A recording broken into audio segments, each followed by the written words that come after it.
இல்ல இது காலங்காலமாவே இருக்கிற விஷயங்க. நம்ம என்னன்னா எல்லாரும் நல்லா இருக்கணுங்கிறதுக்கும், எல்லாருக்கும் நல்லது நடக்கணுங்கிறதுக்காக தான் போராட போறோம்.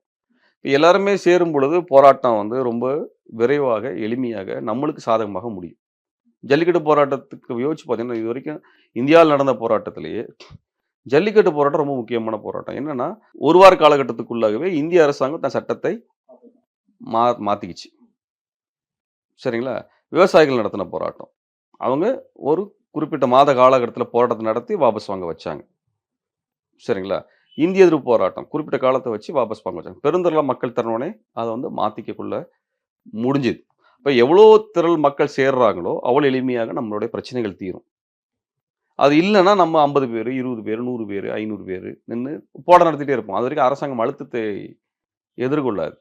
ஒரு 5,00,000 பேரு, 50,000 பேர்ன்னு வீதிக்கு வரும்பொழுது, அரசாங்கத்துக்கு அந்த அழுத்தம் தெரியும். உடனே திட்டத்த மாத்த வேண்டிய, கொள்கைய மாத்த வேண்டிய கட்டாயம் அவங்களுக்கு வந்து வருது. அதனால எல்லாரும் சேரும் பொழுது, உடனடியாக மாற்றங்கள் நடக்கும்.